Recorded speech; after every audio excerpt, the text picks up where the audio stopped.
নমস্কার, শ্রীকৃষ্ণ ভক্তি ইউটিউব চ্যানেলে আপনাদের আন্তরিক স্বাগতম। আজ আমরা আলোচনা করব ভগবান শ্রীকৃষ্ণের এক অমৃত বাণী নিয়ে। খারাপ সময় পার করলেই ভালো সময় আসে। জীবনের পথে সবসময়ই সুখ আর দুঃখ একসাথে চলে। ঠিক যেমন রাতের পরেই ভোর আসে, তেমনি দুঃখের পরেই সুখের আগমন ঘটে। ভগবান শ্রীকৃষ্ণ গীতায় বলেছেন, যে ধৈর্য ধরে কঠিন সময়ের মুখোমুখি হয় তারই জীবনে আলোর পথ খুলে যায়। তাই যখন জীবনে বিপদ আসে তখন ভয় পেও না। সেটাই তোমার পরীক্ষার সময়, আর সেই পরীক্ষায় উত্তীর্ণ হলে জীবনের নতুন সকাল অপেক্ষা করে। মনে রেখো, খারাপ সময় কখনো স্থায়ী নয়, কিন্তু তোমার বিশ্বাস, তোমার অধ্যবসায় আর তোমার ভক্তি তোমাকে স্থায়ী করে তোলে। ভগবান শ্রীকৃষ্ণের আশীর্বাদে তোমার প্রতিটি অন্ধকার দিনের শেষে আসুক নতুন আলোর সূর্য। জয় শ্রীকৃষ্ণ। দ্বারকার প্রাসাদের পাশে শান্ত নদীর তীরে বসে আছেন ভগবান শ্রীকৃষ্ণ। বিকেলের নরম আলো নদীর জলে ঝিলমিল করছে, বাতাসে বয়ে আসছে শঙ্খের ধ্বনি। এমন সময় দূর থেকে আসছে এক যুবক, মুখে ক্লান্তি, চোখে অনিদ্রার ছাপ, মন ভাঙা আর হৃদয়ে গভীর যন্ত্রণা। সে প্রভুর সামনে এসে মাটিতে নত হয়ে প্রণাম করল। চোখে জল এসে বলল, প্রভু, আমি আর পারছি না। আমার সব কিছু শেষ হয়ে গেছে। ব্যবসা হারালাম, বন্ধুরা দূরে সরে গেল, পরিবারও আমায় বুঝতে পারছে না। মনে হচ্ছে জীবনটা যেন অন্ধকারে ডুবে গেছে। আমি কি এত বড় পাপ করেছি যে এমন দুঃসময় আমার উপর নেমে এসেছে? শ্রীকৃষ্ণ ধীরে ধীরে বংশীটি নামিয়ে রাখলেন। তার চোখে ছিল অসীম শান্তি। তিনি মৃদু হাসলেন, নদীর জলের দিকে তাকিয়ে বললেন, আনন্দ, তুমি কি জানো, নদী যখন প্রবল স্রোতে বয়ে চলে তখন তার পথের বাধা তাকে থামাতে পারে না, বরং সেই বাধা নদীকে আরও শক্তিশালী করে তোলে। জীবনের দুঃসময়ও তেমনই। যখন সব কিছু হারিয়ে যায় বলে মনে হয়, তখনই আসলে কিছু নতুন শুরু হয়। আনন্দ নরম কণ্ঠে বলল, কিন্তু প্রভু, আমি তো সব হারিয়েছি। কোথায় সেই নতুন শুরু? কৃষ্ণ বললেন, আনন্দ, তুমি বলো তো, কৃষক যখন জমিতে ফসল কাটে তখন কি সে জমিকে ফেলে রাখে? আনন্দ বলল, না প্রভু, সে আবার চাষ করে, নতুন বীজ বপন করে। কৃষ্ণ বললেন, ঠিক তাই, তুমি যা ভাবছ শেষ, সেটাই শুরু। পুরনো ফসল না কাটা পর্যন্ত নতুন ফসল জন্মায় না। জীবনের পুরনো অধ্যায় শেষ না হলে নতুন অধ্যায় শুরু হয় না।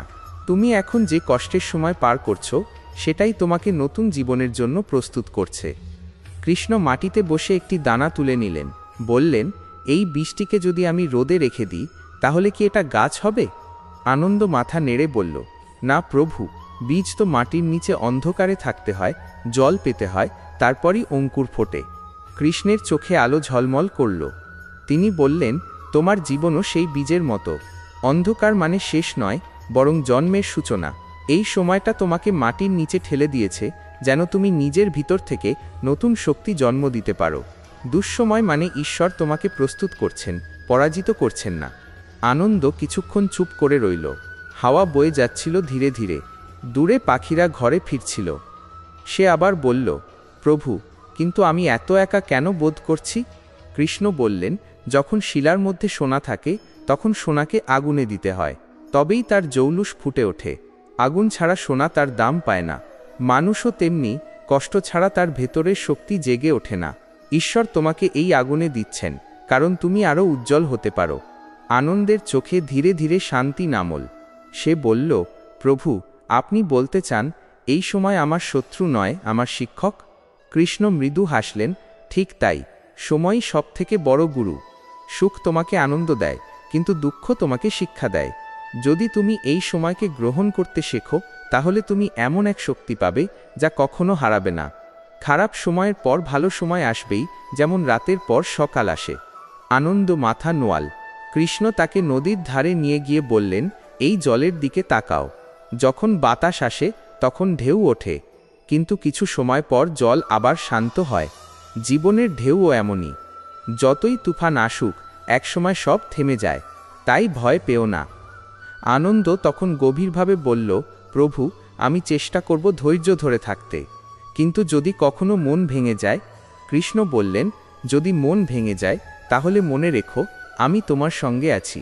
আমি তোমার ভিতরে আছি, তোমার নিঃশ্বাসে আছি, তোমার প্রতিটি পরীক্ষায় আছি।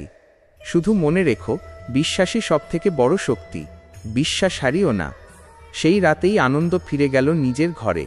পরদিন সকাল থেকে সে নিজের জীবন আবার নতুন করে শুরু করল। তার মধ্যে এক শান্ত বিশ্বাস জন্ম নিয়েছিল, যা ঘটুক, প্রভু আমার পাশে আছেন। সে দিনরাত পরিশ্রম করতে লাগল। ধীরে ধীরে তার কাজ ফের উন্নতি পেল। একসময় আবার সে আগের চেয়েও সফল হল, কিন্তু এবার তার মন বিনম্র, শান্ত আর কৃতজ্ঞ। বছর কেটে গেল। একদিন সে আবার দ্বারকায় এল ভগবান শ্রীকৃষ্ণের দর্শনে। এবার তার মুখে হাসি, চোখে আলো। সে বলল, প্রভু, আপনি ঠিক বলেছিলেন, খারাপ সময়ই আমাকে নতুন করে গড়ে তুলেছে। তখন যদি আমি হাল ছেড়ে দিতাম, তাহলে আজকের আমি হতাম না। কৃষ্ণ মৃদু হাসলেন, দেখলে আনন্দ, অন্ধকারের পর আলো আসে। সময়কে ভয় করো না, সময় তোমাকে ঈশ্বরের কাছে নিয়ে যায়। বাতাসে বংশীর মিষ্টি সুর ভেসে উঠল। আকাশে সূর্য ডুবছে, কিন্তু আলো এখনো ঝলমল করছে।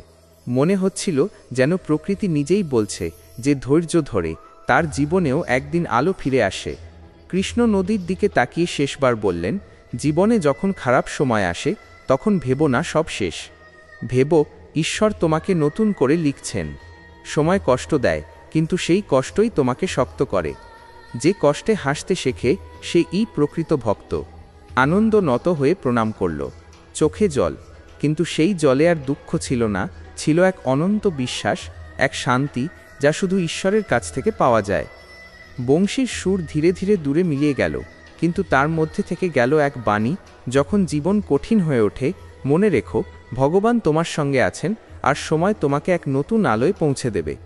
কারণ খারাপ সময় কখনো চিরকাল থাকে না, ভালো সময় আসবেই, ঠিক যেমন ভোরের আগে রাতটা সবচেয়ে অন্ধকার হয়। ধন্যবাদ প্রিয় বন্ধুরা, ভিডিওটি এখানেই শেষ করছি।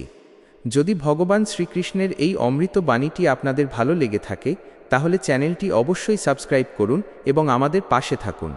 আপনার ভালোবাসা ও আশীর্বাদেই আমরা আরও এমন অনুপ্রেরণামূলক বাণী নিয়ে আসতে পারব।